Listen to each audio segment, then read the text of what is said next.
Amigos, muy buenas noches. Bienvenidos a una nueva edición de Redes y Poder. Hablemos un poco de las especulaciones en torno a quién podría ser o quién será el próximo primer ministro, próximo presidente del Consejo de Ministros. Para ponernos en contexto, después del 5 de junio, lo que ha existido ha sido, sin duda, una idea por parte del equipo de Pedro Pablo Kuczynski, que estaba llena de euforia y quizá digo, con un poco de soberbia, ¿no es cierto? El triunfo siempre hace que las personas perciban o sientan que tienen una capacidad mayor de la real. Y en esta circunstancia política, como usted recuerda perfectamente, el triunfo de Pedro Pablo Kuczynski y el equipo de los Pepe Causas ha sido por un pelín, como dijo Pedro Pablo Kuczynski, o sea, apenas 40 y tantos mil votos de diferencia con Keiko Fujimori. Esto es importante no perderlo de vista. Y entonces, a esa situación de irrealidad que vive este equipo al principio, irrealidad, porque la realidad es que cuando, a pesar de que han ganado, tienen una distancia muy corta y tienen que tender puentes y conversar, el tono de la comunicación política de los voceros del PPCausismo de las últimas semanas más bien era un tono ciertamente confrontacional. Parecía que estaban con la pierna o el pie en alto. Y no correspondía en modo alguno a lo que estábamos viendo nosotros por el otro lado, es decir, a la realidad. La realidad es, como todos le entendemos, más allá de ser o no PPCausas o fujimoristas, el público entiende algo muy sencillo. Tienen que ponerse de acuerdo. Tienen que ponerse de acuerdo. Esto es importante mencionarlo. Es importante mencionarlo porque cada vez que va pasando tiempo, cada minuto que pasa, se va, digamos, sincerando, se va llegando a la realidad. Y la realidad es que el fujimorismo, con esos 73 votos, tiene un poder muy importante. El que lo ha entendido, creo yo, es Pedro Pablo Kuczynski.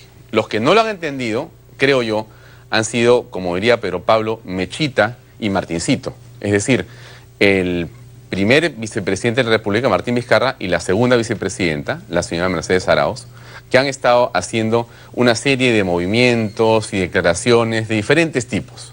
Vizcarra con el asunto de las regiones, tratando de soliviantar a las regiones con los municipios para tratar de contrapesar, según él, al Congreso naranja. Y Mercedes Arauz buscando ministerios o diciendo una u otra cosa. En fin, lo que quiero decir, al final de cuentas, es que el que sí creo la tiene clara es el señor Pedro Pablo Kuczynski, PPK, que ha ido moviéndose con bastante sigilo para encontrar quiénes son las personas que van a ayudarlo a construir puentes de comunicación con el fujimorismo. Sin esos puentes no hay gobierno. No hay gobierno. No es una declaración afortunada la que se dan algunos voceros de que entonces la historia juzgará al fujimorismo, ya verán lo que el pueblo les va a decir. No es así, no es así. El pueblo ha votado de una manera y de esa manera, ¿qué cosa quiere decir? Que le ha dado un poder importante al fujimorismo. No se puede menospreciar eso, porque si eso se empieza a no ver con claridad y con objetividad, entonces hemos perdido todo. De la misma forma que el fujimorismo tiene que mirar también a PPK como el presidente electo con el que tiene que colaborar, de todas maneras. Porque al final de cuentas, ¿qué queremos los peruanos? Que las cosas se hagan, que las cosas se hagan. Estamos paralizados. Una economía que crece a un ritmo muy pequeño.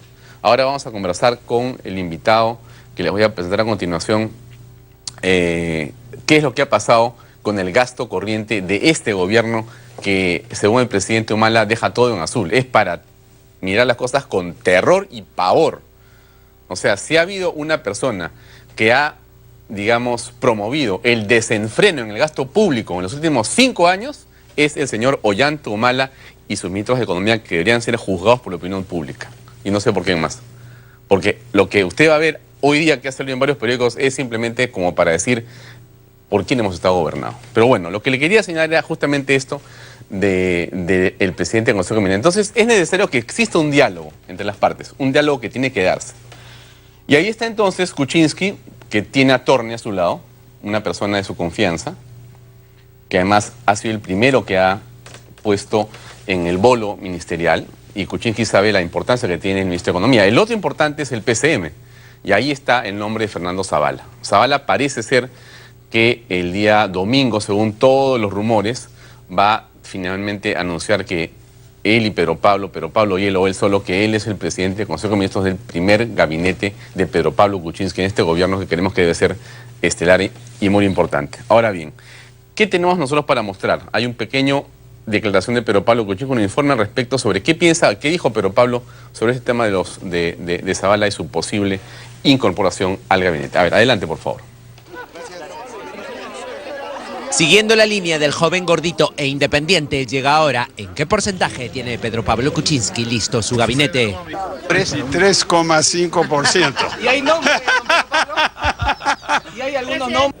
Bromas aparte, el presidente electo confirma que será el domingo 10 por la noche cuando dé a conocer el nombre de su primer presidente del Consejo de Ministros. Los rumores son cada vez más fuertes sobre Fernando Zavala como el elegido. ¿Fernando Zavala está incluido en esa baraja de...? Sí, claro que sí. ¿Qué tal la entrevista personal con Fernando Zavala en todo caso? Bueno, hemos conversado de vez en cuando en los últimos días. El designado o designada presentará su propuesta de integrantes del gabinete y el viernes Kuczynski dará a conocer los nombres de sus ministros. El único confirmado de momento es Alfredo Thorn en Economía y no se descarta que Jaime Saavedra continúe al frente del sector educación. Bueno, eso es una posibilidad, ciertamente, ¿no? ¿Pero usted le ha hecho la invitación formal? Hemos conversado nada más. Algunos medios especulan con que Martín Vizcarra sería titular de Transportes y Comunicaciones, Gino Costa, ministro del Interior. El ex embajador en Chile, Carlos Pareja, podría ser el canciller. Suena fuerte también Luis Iberico para el sector defensa, pero él lo niega. Yo agradezco mucho todo lo que se está diciendo, pero no he tenido ninguna conversación sobre la materia, es la verdad absoluta.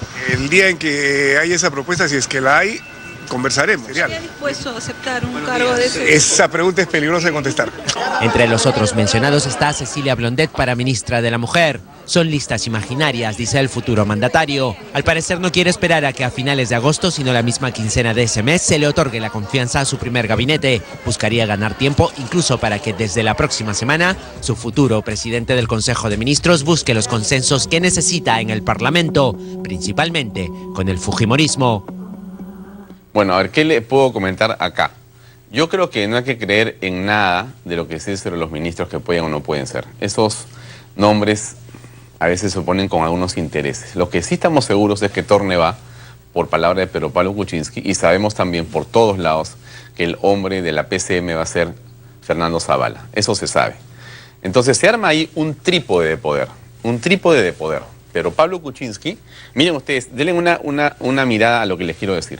Pedro Pablo Kuczynski estudió en la Universidad de Oxford y estudió en la Universidad de la otra en Estados Unidos, que no me acuerdo en este momento, pero no importa. Estudió en Estados Unidos y en Inglaterra, Pedro Pablo Kuczynski. El señor Alfredo Thorne, ministro de Economía, estudió en la Universidad de Cambridge, en Estados Unidos, y en la Universidad de Oxford, en Inglaterra. El señor Fernando Zavala ha estudiado aquí, en la Universidad del Pacífico, ha estudiado una maestría en la Universidad de Piura y ha estudiado en la Universidad de Birmingham, en Inglaterra. Los tres han estudiado en Inglaterra. Interesante. Interesante, sobre todo porque ese país, si ustedes recuerdan, en la idea y posición y explicación de Francisco Tudela, le ha dicho a través del Brexit no a la Unión Europea y le ha dado un revés a la izquierda socialista internacional tan importante como la caída del muro de Berlín. Eso decía Francisco Tudela acá hace unos días. Pero en todo caso, lo que importa acá es que Zavala, Thorne y Kuczynski van a ser el trípode sobre el cual se va a mover la economía y el poder en los siguientes meses. Es un triunvirato, es un trípode, es un trío, es una trinidad, de repente como quieran llamarlo, muy interesante, muy interesante, muy interesante. A Zavala le han dicho pulpín, ¿no? El señor Mauricio Müller le ha dicho pulpín a Zavala. En atención solamente a su juventud, pero Zavala tiene una experiencia corporativa importante en el Perú y también fuera del Perú. Y ha sido viceministro y ministro de Economía. Por lo tanto, pulpín podría ser, pero en todo caso será para bien. Es decir, se abre ahí una posibilidad interesante. A ese gabinete, por lo menos como lo vemos ahí, en estas tres personas que ya parecen ser confirmadas, o por lo menos me refiero a Pedro Pablo Kuczynski, Torne y al señor Zavala, por supuesto que hay que agregarle un contrapeso político. Lo que faltan ahí son políticos. Eso vamos a ver cómo, digamos, y cómo logra balancear el propio Zavala y Kuczynski ese componente que podría faltar en ese gabinete. Es lo que se va a discutir en los próximos días seguramente. Lo veremos el día domingo, el día lunes. Vamos a tener muchas, digamos, reflexiones y conversaciones aquí y en todas partes sobre cómo es que digamos, gabinete Kuczynski, el primero de su gobierno, va a abrir fuegos. Es realmente muy importante que el gabinete de Pedro Pablo Kuczynski esté integrado también por políticos, no por politiqueros, por políticos. Es interesante. Bueno, cambiamos un poquito de tema. Tenemos un hecho ocurrido con la vicepresidenta Marisol Espinosa, a la cual se le dijo el día de ayer en varios medios que en efecto había estado, digamos, perdiendo el tiempo y que no había cumplido con la labor que tenía encomendada, con las órdenes y con el cuidado en una serie de temas y sobre todo en el asunto relacionado al gas. Se le ha culpado que ella ha sido la responsable de que no se pueda poner gas en el sur del Perú y ella ha dicho que ella no ha estado de ninguna manera pintada en la pared y que por el contrario, cuando ella no ha aprobado el asunto del gas y no ha votado y no ha seguido con cuidado este tema es porque había ahí aparentemente visos de irregularidad. Es lo que ha señalado de varias maneras. Cambiemos un poquito de tema y vayamos a la parte, digamos, final antes de ver la entrevista del día de hoy. Este tema de los patrulleros es sin duda uno de los asuntos, pues, ¿qué podemos decir?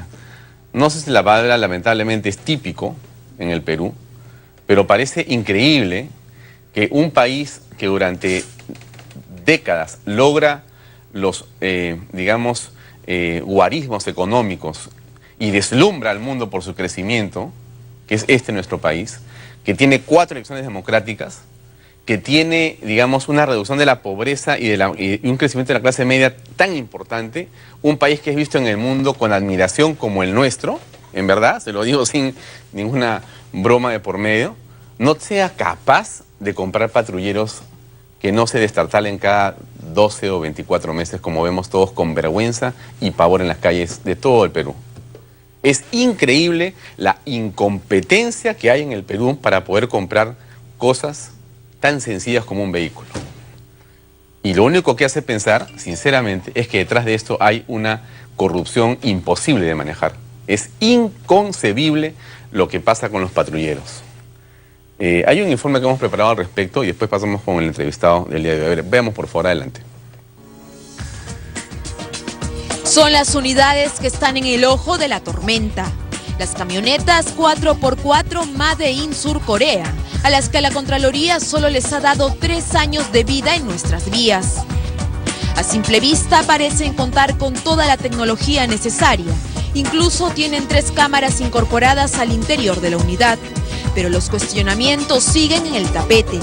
Una de las observaciones que dio la Contraloría es que las ventanas del piloto y copiloto no estarían blindadas adecuadamente, lo que oficiales de la policía descartan.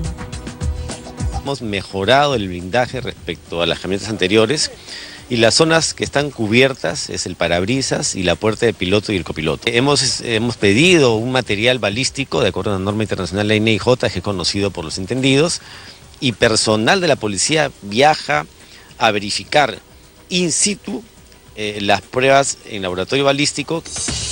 Explican que las puertas delanteras también están acondicionadas para evitar que ingresen proyectiles. Las puertas, como repito, están protegidas con material balístico certificado con nivel NIJ, nivel 3A, para disparos contra armas cortas, que es la amenaza más frecuente que se tiene. Por la compra de 2.108 camionetas, el gobierno ha pagado casi 82 millones de dólares. Entre las deficiencias hechas públicas también se ha mencionado que las unidades no están preparadas para nuestras carreteras accidentadas ni para realizar las labores de patrullero. Ha habido camionetas mucho más reforzadas respecto a las anteriores, sin decir que las anteriores estuvieron mal, porque van principalmente a nuestras regiones en provincias. Entonces tenemos una camioneta que es 4x4, que cuenta con chasis, que significa que tiene una estructura más sólida, más fuerte que las anteriores, y tienen caja automática.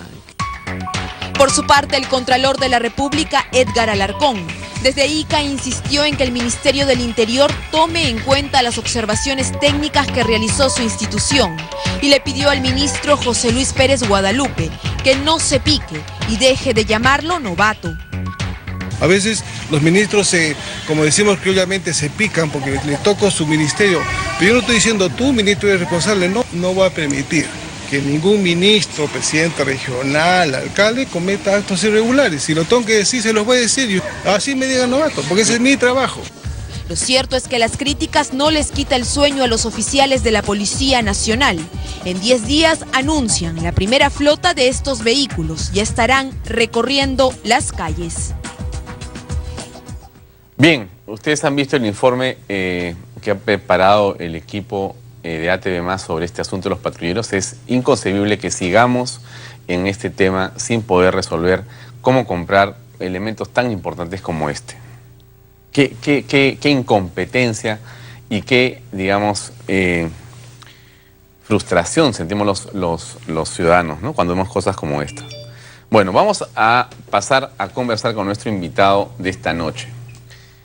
Como ustedes saben, la proliferación de Internet, la conectividad, la creación y la aparición de nuevos portales en el campo del periodismo contribuye a tener una comunidad en general más informada.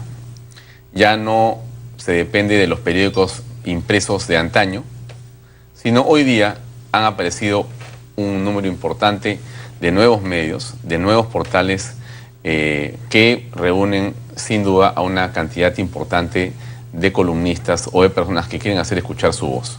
Uno de esos portales se llama Politico.pe y está con nosotros esta noche el doctor Ricardo Vázquez Kunze para conversarles, el director de este portal que reúne un grupo importante de columnistas, y vamos a conversar largo y tendido sobre la coyuntura política nacional. Ricardo, buenas noches. ¿Cómo estás, Alfonso? Gracias Qué por gusto acompañarnos. Por supuesto. Gracias. Encantado. Cuando veo tu imagen, ahora que acabas de llegar, no puedo dejar de acordarme de los memes que han surgido en las últimas semanas a raíz del segundo debate presidencial, en el que de manera sorpresiva quedaste enmudecido. Y entonces, creo que eso es un hecho que me va a perseguir toda la vida. Bueno, siempre me lo van a preguntar. Siempre te lo van a preguntar. Pero no fue en el segundo debate, fue en el flash electoral. En el flash electoral. Exacto. Lo que ocurrió, ¿puedes contar exactamente qué fue lo que pasó? Porque ¿en qué circunstancia ocurre esto? ¿Por qué te quedas en silencio? ¿Qué fue lo que pasó en verdad? Bueno, yo ya lo comenté en ese mismo día en una columna de Politico.pe, entonces, digamos, quien lee el portal puede acceder a la columna y enterarse de esos hechos. Básicamente fue lo siguiente, y lo vuelvo a repetir porque siempre me lo preguntan, sin ánimo, digamos, de meterme mucho en ese tema, porque al contrario, yo ya volteé hace mucho tiempo la página. Yo recibí una oferta, ¿no es cierto?, de participar en 4 programas en el Canal del Estado. Era un contrato verbal por el cual me iba a remunerar esas 4, digamos, sesiones.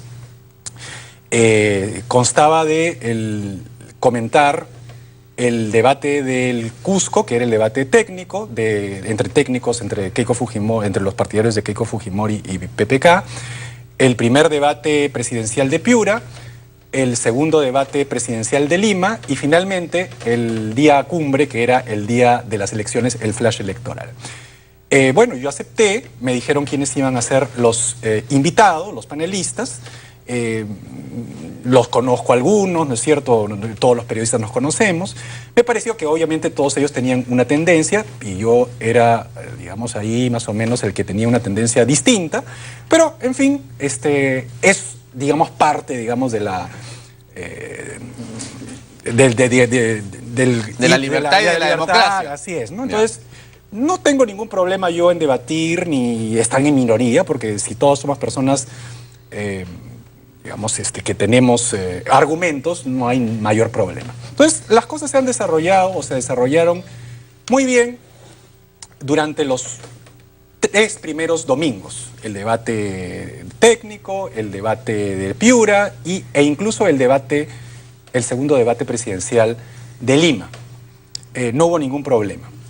El problema sucedió después del debate presidencial de Lima, cuando una de las panelistas, ¿no es cierto?, admitió al día siguiente del debate que había asesorado a uno de los candidatos y había, digamos, fungido también de panelista en el set. Entonces a mí eso me pareció de alguna manera... Había fungido sin haber dicho que había asesorado al candidato. Exactamente. Esa es la parte... no lo había dicho en el momento, o sea, no había dicho lo que se dice el disclosure, ¿no es cierto? No es que yo diga acá, en este momento, mira, por si acaso yo no puedo opinar sobre el ministro del Interior porque en alguna oportunidad el ministro me ha hecho un favor, ¿no? O opino, pero aclaro eso. Entonces ya la gente verá si me cree o no me cree. Eso no sucedió frente a cámaras ese domingo del debate presidencial de Lima. Entonces, sucedió al día siguiente, ¿no? Entonces a mí me pareció que era un hecho insólito, por decirlo menos, ¿no es cierto?, que alguien sea juez y parte en esa situación. Sí, porque era curioso ver al candidato diciendo unas cosas y a esta persona opinando lo bien que le iba ahora y cómo había cambiado su tono y su característica en el debate. Entonces, efectivamente. Y todos miramos y digamos, bueno, hay un cambio, pero no tan evidente. Claro, ¿no? Y después nos enteramos de que el cambio... digamos, ella había estado detrás de este cambio. Entonces, debió decir, ¿no?, para tener la idea completa, ¿no? Exactamente. No, bueno, entonces... Lo dijo al día siguiente, creo, ¿no? 2 días, ¿no? 2 días después. Escribió una columna efectivamente. Ahí fue donde yo me enteré y todo el público se enteró. ¿Y en qué momento se produce tu paralización? Entonces, ahí vamos. Entonces, yo, que de alguna manera tenía un programa más, no quería, digamos, enemistarme, pelearme, buscar pleito con los compañeros de panel que iban a estar el próximo domingo en el Flash. Pero sí quería dejar sentado de alguna manera, pues, una posición, de alguna manera, ¿cómo te podría explicar? Contestataria. E hice un post en mi portal, en politico.p, en tono irónico. Lamentablemente, la ironía requiere de alguna cierta fineza intelectual. Un poco de inteligencia. Y muchas personas lo entendieron al revés. Entendieron que yo, de alguna manera, estaba apoyando a esa actitud y no la estaba, digamos, ironizando, no estaba criticándola. Entonces, cuando yo, el día domingo, llego al set, me encuentro precisamente con la persona que había fungido digamos, de operadora o de coaching de uno de los candidatos, del candidato PPK, y además de panelista, y me agradece por el post en el cual supuestamente yo le estaba apoyando. Y en esa actitud yo, bueno, quedé un poco perplejo, me comienza a contar los entretelones del coaching, cómo había sido, qué había pasado, quiénes habían estado, qué periodistas habían hecho esto, qué periodistas habían hecho otro, quiénes eran los tontos del equipo, quiénes no, etc. Entonces me cuenta todo el panorama. Yo pues simplemente recibo la información un tanto perplejo y finalmente estábamos solamente esas 2 personas, yo y la otra panelista, digamos, en la antesala de la recepción. Los otros panelistas creo que ya estaban instalados o habían llegado, en fin. Y a la salida, digamos, cuando ya estamos llegando, o cuando ya nos avisan que tenemos que salir ante cámaras y hacer un recorrido por el pasillo, me dice al paso que, bueno, que en realidad los demás miembros, o la mayoría de miembros, es su palabra en todo caso, habría que comprobar si es cierto o no, de todas maneras ya sabían antes, ¿no es cierto?, de haber sucedido esos hechos, o sea, el mismo domingo que había ya... comentado, pero no lo había contado. No había comentado, pero lo bien que le iba exactamente, a su las coachador. Otras personas ya lo sabían. Entonces eso sí ya me indignó, porque entonces yo quedaste como un tonto, en realidad. Entonces mi artículo, mi post explicando mi silencio se llamó El silencio de los inocentes. Inocentes en el sentido de tonto. Claro. Yo quedé como un reverendo estúpido, que era el único que no sabía estaba en lo que estaba pasando. Había una tramoya ahí, tú no sabías qué había pasado. Entonces yo no sabía nada, estaba alejado del asunto. Y bueno, en esa confusión por el post, que supuestamente era laudatorio, pero era crítico en realidad, me cuentan toda esta situación. Entonces ahí yo dije, mira, acá hay 2 cosas. O yo me voy, ¿no es cierto?, o me quedo, ¿no? Si me voy, pero yo me dije, ¿yo por qué tendría que irme si yo no he hecho nada incorrecto? ¿No es cierto? Tampoco convenía, ni me pareció que tenía yo que hacer ningún escándalo, porque era el día de las elecciones generales, era el día del flash electoral y era el día del presidente o la presidenta electa. Entonces, no venía al caso tirarle el micrófono, acusar, decir... No, eso no venía al caso. Más Entonces, bien yo dije, tranquilidad. Yo dije, mira, aquí esperemos todavía en mi inocencia que el moderador, que según esta panelista estaba también en el contubernio, de repente dice, pues, no sé, mira, ha pasado esto, público televidente, en fin, ya, a otra cosa mariposa y seguimos. En fin, podría haber sido esa la situación, pero no, el moderador simplemente dijo, me acuerdo que a mí me hizo la primera pregunta y me dijo, como estábamos comentando el domingo pasado, y entonces yo dije, bueno, ¿qué es esto? Aquí es como que no hubiera pasado absolutamente nada, todo sigue igual, no ha habido ningún acto controvertido contra la ética periodística, no, o sea, simplemente todo sigue igual. Entonces ahí yo dije, no, lo que voy a hacer es quedarme callado. Entonces, en ese momento, a partir del primer minuto del programa hasta que terminó el programa, yo me quedé callado. No me quedé callado cuando salió el flash electoral, como mis enemigos de otros portales dicen. Se quedó pasmado porque estaba pues ilusionado en que ganara Keiko y de repente el flash lo pasmó, lo cayó y se quedó, digamos, congelado. No, desde el primer minuto hasta el último minuto yo no dije mayormente nada. Yeah. Entonces, esa fue la situación. Y la expliqué inmediatamente en la noche en el post en politico.p, que lo podrán buscar ahí, y ahí está explicado con lujo de detalles la situación. No cobré un centavo de lo que se me había dicho por voluntad propia, porque después de todo no me parecía. O sea, efectivamente, aunque yo pude haberlo hecho, no me parecía, digamos, que después de mi protesta todavía estuviese cobrando. Es como Sartre, que ganó el premio Nobel, ¿no es cierto? Lo rechazó y después preguntó para que le den la factura, para que le den el premio de $1 millón. No. Yo no cobré nada. No sé si los otros habrán cobrado, no tengo la menor idea, tampoco es mi problema, pero ese fue el asunto y esa fue la situación. Y eso pasa por no entender bien lo que se lee, ¿no? Porque simplemente creo que no entendió a la persona y me comenzó a contar en una confianza, como si yo estuviera en un tete-a-tete con ella, o estuviera de alguna manera de acuerdo en este asunto. Y es básicamente esa fue la situación. Bueno, ya saben los amigos de Redes y Poder, tenían duda de lo que había pasado, ya lo ha contado en este programa, en lujo de detalles, el propio Ricardo Vázquez Kunze. Bueno, Ricardo, pasemos ahora sí a analizar lo que está pasando en el país en las últimas horas. Comencemos solamente por este asunto de los patrulleros, porque siempre es interesante analizar cosas como esta, ¿no? De cada cuánto tiempo tenemos noticias de que de repente llegan 1.000, 2.000, 3.000 patrulleros y nosotros vamos manejando por las calles de diferentes partes del Perú y vamos viendo cómo van destartalándose los patrulleros y todos decimos, cuando vemos uno nuevo, qué lindo, ¿no? Y qué pena también, porque sabes que pronto va a estar hecho ruinas. Entonces, ¿qué ocurre en realidad frente a estas cosas? ¿Cómo podemos ver esto? ¿Y por qué Chile otra vez? Que es un designio casi maligno que tenemos. Chile sí compra bien, Chile sí compra barato, Chile sí compra lo correcto, y nosotros, que tenemos casi una especie de alma corrupta, no podemos comprar un patrullero. Bueno, tú mismo creo que lo estás diciendo con todas sus letras, ¿no? Es decir, no hay ninguna explicación para que, siguiendo una serie de normativas técnicas que se requieren para algo tan elemental como es un patrullero, ¿no es cierto?, que además debe ser normativas técnicas estándar a nivel mundial, no hay ninguna gran ciencia en eso, no se adquieran patrulleros de buena calidad.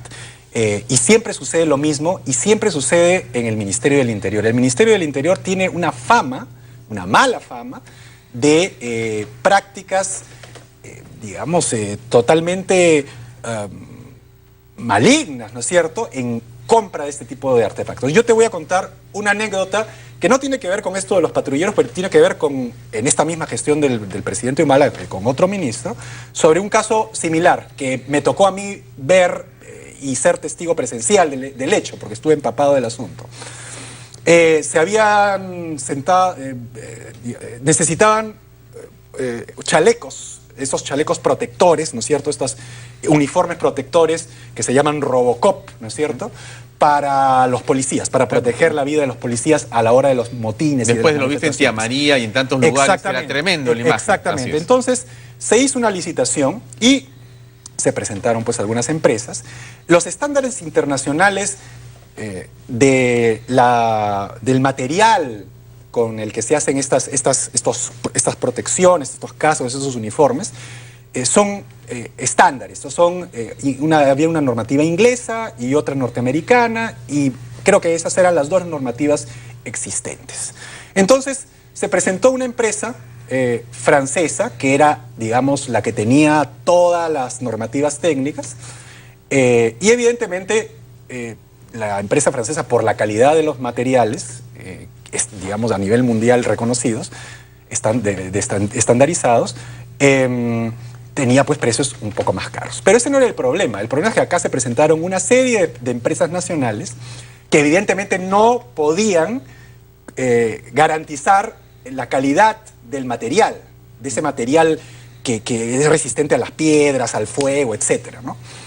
Entonces, ¿qué fue lo que sucedió? Se modificaron las bases para que el material fuese material de plástico. Distinto. Exacto. Para favorecer a las nacionales. El material que se hace con las que se hacen los juguetes. Entonces, claro, evidentemente los precios bajaron y la empresa francesa esta perdió. No podía competir siquiera, porque eran tan bajos. Pero era además otra cosa, pues. Así es. Obviamente. Entonces, el asunto es que, si tú te pones a pensar, había una trafa ahí. O sea, definitivamente alguien quería que gane una de esas empresas. Una trafa en la autoridad, evidentemente. Exactamente. Claro. Una de esas empresas, ¿no es cierto? Pero poniendo en riesgo la vida y la salud de los policías. Porque si tú mandas a hacer y a confeccionar estos Robocops, estos uniformes Robocop de protección, con materiales que no van a protegerte, que son plástico, y te tiran una bomba molotov o te tiran una piedra muy grande, va a ser peor. Te matan. Claro. Entonces, lo que estabas llevando a los policías era la muerte en el convencimiento de que estaban protegidos, lo que era aún más perverso, ¿no? Y entonces, esa es la realidad del Ministerio del Interior.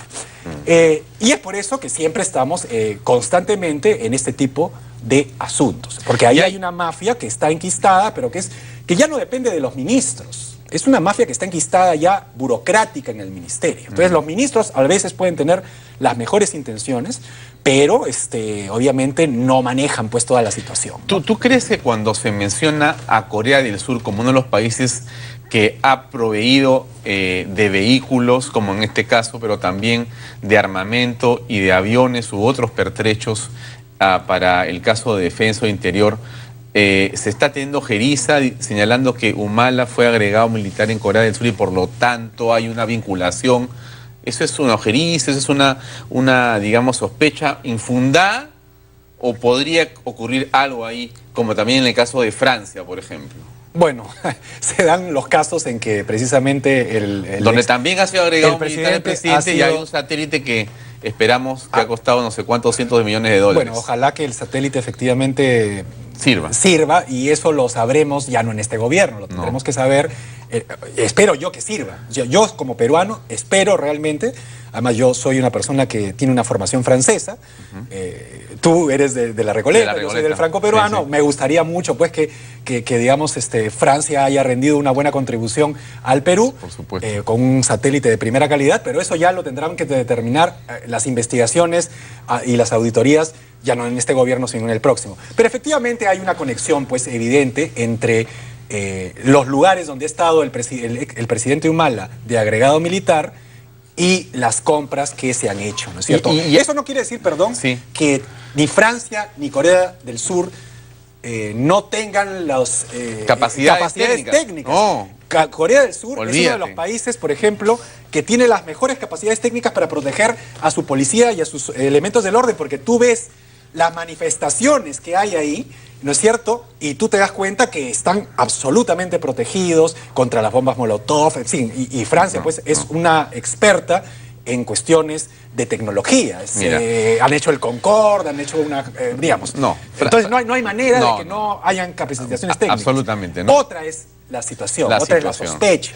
Yo en el caso de Corea del Sur conozco, porque yo he estudiado en Corea del Sur, he tenido la oportunidad de viajar ahí y estudiar televisión durante varios meses en la Korean Broadcasting System, y he conocido la cultura coreana, y es una cultura no solamente respetable y fantástica, sino es un país lleno de gente realmente comprometida de una manera impresionante. Impresionante. Si no serían lo que son. No, una potencia mundial no es corrupta. Así es. Una potencia mundial tiene una serie de valores muy importantes. Ahora, pero esto que estamos hablando, mira, tiene a colación con algo bien interesante.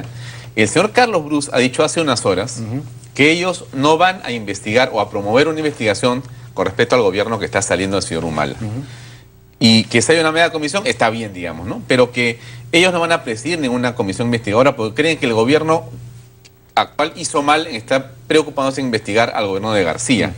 Y creen que es un error estar mirando para atrás.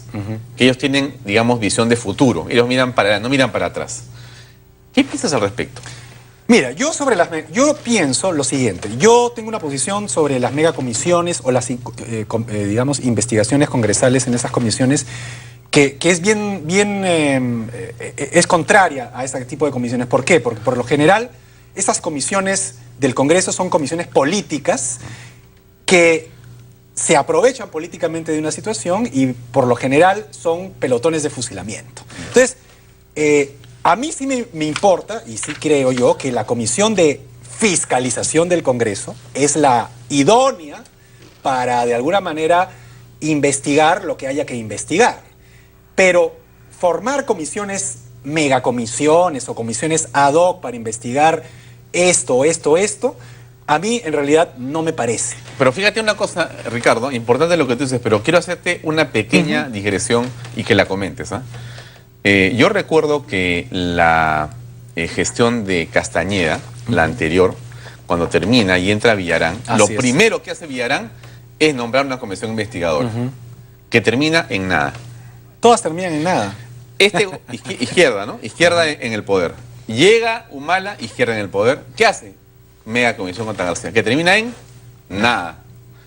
Pero cuando entra Castañeda, dice yo no voy a investigar porque no tengo tiempo, tengo que trabajar. Kuczynski seguramente dirá, ¿sabes qué? Ha dicho ya, ¿no? No tengo tiempo, hay que hacer un montón de cosas, tengo que trabajar.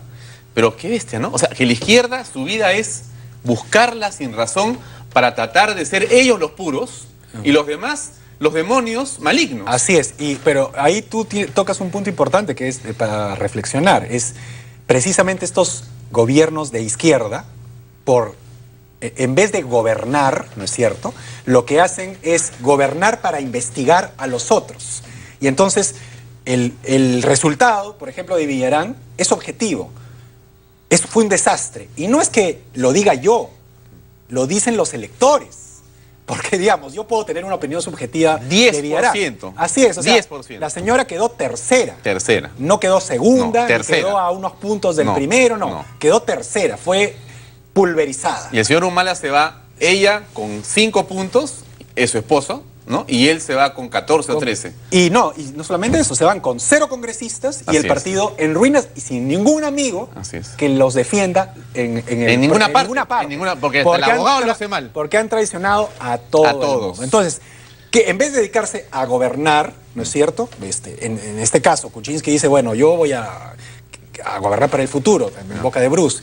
Y lo mismo ha dicho Castañeda, no me voy a ocupar de estar viendo lo que ha hecho la Villarán, yo me voy a dedicar a gobernar. Está bien, podemos tener diferentes percepciones de cómo son sus gobiernos, tanto el de Castañeda como todavía no ha empezado el del señor Kuczynski, pero su meta es otra. En cambio, la izquierda, la meta es hacer... Satanizar. Así es, hacer de Inquisición. Ese es el gobierno. Así es. Entonces, claro, pierden el tiempo siendo la Inquisición, terminan por la pata de los caballos y, por supuesto, después siempre están echándole barro al que viene. Ya, ahora, pero por otro lado, también es cierto que hay muchas personas que dicen cómo es posible que se vayan sin que esto se haya investigado. No, pero... O sea, no es posible que se vayan las personas si esto quede en nada. O sea, da la impresión de que estamos trabajando, caramba, frente también a un grupo de gente que promueve la impunidad. Y eso tampoco es bueno para la democracia ni para el país. No es bueno. Porque, perdóname, la señora Villarán tiene unos anticuchos allá adentro que no se han todavía revelado. Pero eso tiene que investigarse. O sea, es una barbaridad lo que ha hecho con el municipio. Y este gobierno, oye, mira, gasto corriente del gobierno crece 49% desde el 2011. Pero inversión solo 1%. Y mira este dato, ¿eh? En los ministerios, en los ministerios los gastos en remuneraciones se expandieron 84.7% desde el 2011, Ricardo. O sea, entraron y dijeron, primero, programas sociales y suben el sueldo a todos los empleados. Es una locura la que han hecho el señor Humala y dice que todo está en azul, que todo es una maravilla, que es un gobierno espectacular. Se llena la boca, y lo digo con todo respeto, con respecto al presidente actual, diciendo que es un gobierno que como nunca ha invertido y gastado como nunca en temas sociales, en educación, en agua, en salud. Es un país que está sobre las nubes. Bueno, si eso fuese cierto, entonces hubieran sido reelegidos, ¿no? Claro. O sea, no hubieran tenido al señor Milton Fonjese, no hubieran tenido al señor Urresti, no a la señora Villarán. A la señora Villarán, que cada uno iban siendo los candidatos presidenciales y iban cayendo uno a uno porque al final los retiraron porque no tenían ni 0.1%, 1%, lo que sea. Entonces, evidentemente las cosas hay que hablarlas claras. Eso es lo que no lo percibe la población de esa manera, porque de lo contrario tendrían una buena representación parlamentaria o habrían tenido una buena performance electoral, aunque no hubiesen ganado, porque evidentemente el poder desgasta. Pero si fuese la maravilla que dicen que es o que ha sido su gobierno, pues evidentemente los resultados políticos y electorales no serían los que estamos conociendo. Vamos a ir a una pausa comercial, Ricardo, para regresar y poder conversar sobre la coyuntura del, digamos, no diálogo, porque ya eso pasó a la historia, pero sí del próximo gabinete. A ver, ahí hay un tecnócrata importante. Bueno, es el señor Alfredo Torne, un economista muy reputado. Podría ser Zavala, pero no hay políticos ahí. Ese peso puede no complicar las cosas. Vamos a ver, eso lo conversamos, amigos. Vamos a una pausa comercial y regresamos enseguida con más en Redes y Poder.